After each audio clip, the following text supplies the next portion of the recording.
Салам достор. Өткөнкү мурдакы видеодо сиздер менен Зардалы айылына барганбыз, Баткендеги Теке-Секирек долбоорун талкуулаганбыз. Видеону аябай жакшы кабыл алдыңыздар. Мага жеке көп адамдар жазышты, анан чалышты, сүйлөштүк. Баткен облусу боюнча дагы көптөгөн долбоорлор бар. Ошолорду мен видеого тартып чыгарам, чогуу талкуулайбыз. Бирок бүгүн биз Токтогулга барабыз. Анткени Токтогулда да бир долбоор чыгып атат, кызыктуу. Сиздер менен бирге талкуулайлы. Анткени бул жактагы опыт, бул долбоордун тажрыйбасы бүт Кыргызстандын бүт региондоруна пайдалуу боло турган тажрыйба да. Долбоорду талкуулоодон мурун Токтогул районунун тарыхын айтып берейин, анткени долбоорду түшүнүү дагы жакшыраак болот. Токтогул районунун эски аты Кетмен Төбө, тарыхта Кетмен Төбө деп кездешет. Анан салыштырмалуу жакында эле Токтогул району болуп аталды. Улуу акыныбыз, төкмө акыныбыз Токтогул Сатылгановдун атынан. 50 жыл мурда бул район такыр башкача эле. Мына биз көрүп аткан суу сактагыч жок эле анда. Ошол суу сактагычтын астында, азыр суунун астында шаар бар. Ошо эски Токтогул деп аталат. Биз эски Токтогул деп билебиз ал шаарды. Ал шаар кантип суунун астында калып калды? 1975-жылы Токтогул ГЭС ишке кирет. Биринчи агрегаттарын запуск кылат да, 75-жылы. Анан ушул Нарын дарыясы буулуп, суу сактагыч толо баштайт. Бул ГЭС эмнеге керек болгон анда? Кыргыз, Казак, Өзбек СССРлерин электр тогу менен, электр жарыгы менен камсыздоо үчүн ГЭС курулган да. Анан бул жакта жашаган элдердин баарын көчүрүшкөн. Көчүрүүгө аргасыз болушкан, көчүрүүгө мажбурлашкан. Анан үйлөрүн таштап башка жерлерге көчүүгө аргасыз болушкан. Мынакей могул бүт айылдардын баары, мына Токтогул шаары, Каракөл шаары, Өзгөрүш жак, өзгө тарап, ушунун баардыгы жаңы түптөлгөн айыл жана шаарларда. Бул жаракта суунун алдында 25 000 гектар айдоо жери калган да, айдоо талаалары калган.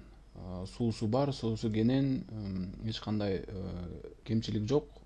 Жашынакай жерлер, жылдар бою, кылымдар бою ата-бабалар жашап келген, ушул жер суунун астында калган. Анан Токтогул ГЭС курулуп, анан эмелер, элдердин, калктын баарын ошо башка эмелерге, жерлерге, жайларга көчүрүштү. Мына өзүбүз көрүп атабыз, спутниктен дагы. Жайгашкан жерлери сары талаалар, боз адырлар, суу жакшы жетпеген, чыкпаган жерлер да. Бул жакта дагы сары талаалар көп, сары талаа. Бул жакта бир аз суу кененирээк экен. Мына бул жакта суу кененирээк экен.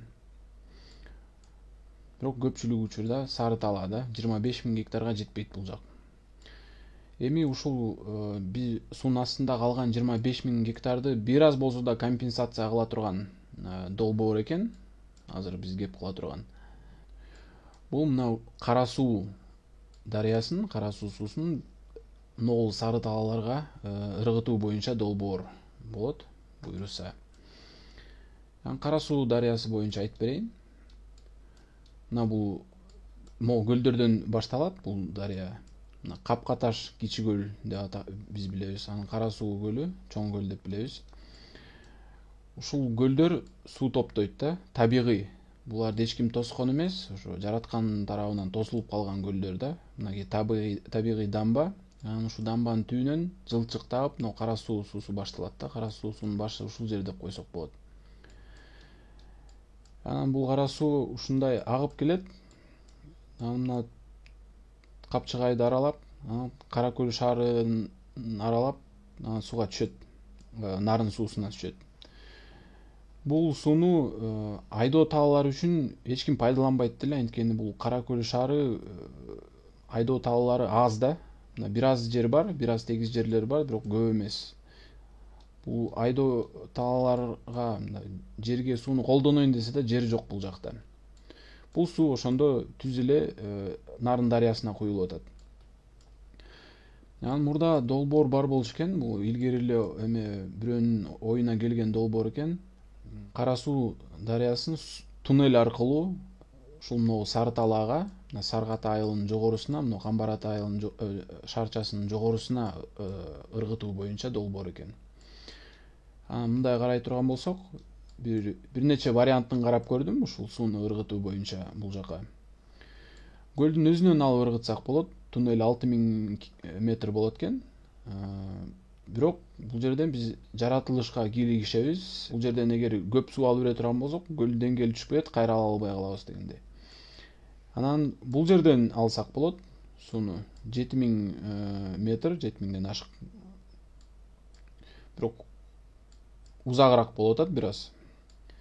Анан эме дагы аз да, мынакей бул жактан суу келип атат, анан могу кичинекей эле суу түшүп атат да. Анан бул суунун көлөмү азыраак да азыр бул жерде. Анан мына бул суу түшүп атат бул жерден. Уюңкүр деген суу экен. Бул жерде Кара Суу ГЭСи планында бар экен проектте 10 мегаваттык.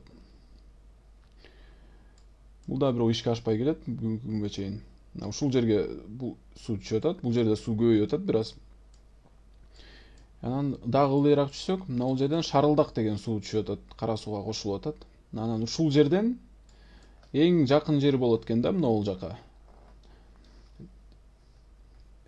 Бул жерден дагы алсак болот, бирок анда туннелди бир аз көбүрөөк узагыраак казып калабыз да, анткени бул жердин деңгээли ылдый да, бул жактын деңгээлине караганда бир аз ылдыйраак. Анан бул жердин туннели мына 3939 дейт, метр эле болуп атат да. 4000 метр туннель казуу бул реалдуу деп ойлойм. Мынакей бул деңиз деңгээлинен бийиктик, мына могул жерде 1492 метр жогоруда турат могул точка. Анан бул точка 1480 метр турат да. Бул жерде перепад где-то 12 метр кылса болот да. Бир аз мындайраак түшсөк, дагы көбүрөөк перепад болот. Же бул жерден бир аз канал тартып келсек, перепадды дагы көбөйтсөк болот да. Туннелдин узундугун азайтыпчы. Анан ушундай. Анан бул ылдыйда дагы бир ГЭСтин долбоору бар, Кара Суу 2 ГЭСинин 12 мегаватт.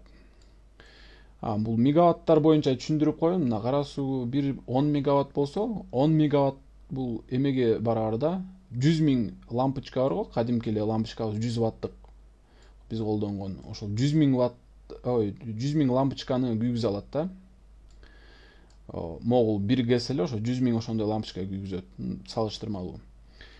Кайра туннелге кайтсак, мынакей туннелди өткөрүп алдык. Бул жерден сууну чыгардык. Сууну чыгаргандан кийин канча жерге суу жетет, канча жерге суу жеткизсек болот. Эгер канал сала турган болсок, бул жакты бойлотуп, могул жакка чейин, Кызыл Ураанга чейин суу жетет да. Бул жактан каналды бойлотуп сала турган болсок, могул тарапка чейин жетип атабыз. Бул Камбар Ата шаарчасынан дагы өтүп атабыз. Ушул жакка чейин жетебиз.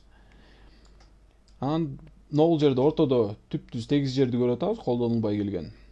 Ушул жерде эле эгер эсептей турган болсок, могул жалпы 12 000 гектар болуп атат. Анан ошонун жарымы эле могул жакты эсептеличи, мына Саргы Ата айылынын жогору жагын, анан суу сөзсүз бул жака дагы кат, мына Үч Теректин жогорусуна дагы. Ушул жерде эле эсептесек, бир 8 000 гектар болот да. Кеминде. Мына ушундай долбоор. Анан ушунча жерди өздөштүрүп, мына ушунча айылдын үйгө, жерге, турак жайга муктаж болгондорду ушул жактан жер берсе болот да. Мисалы айылды бир жерге жайгаштырса болот, мисалы могул жерге жайгаштырса болот, жогору жергечи. Айдоо талааларга эмес, так ортосуна жерди элетип, мындай жогорураак жерге, мына могул жакта Жетиген айыл бар. Ушунун тушуна ушундай кылып жайгаштырса болот. Же мындайраак жайгаштырса болот. Бул жактан агынды суулар бар, ошолорду колдонсо болот. Ушундай туугандар, сиздин оюңуз кандай бул долбоор боюнча? 4000 километр, 4000 километр дейм. 4000 метр, 4 километр туннелди каза алабызбы?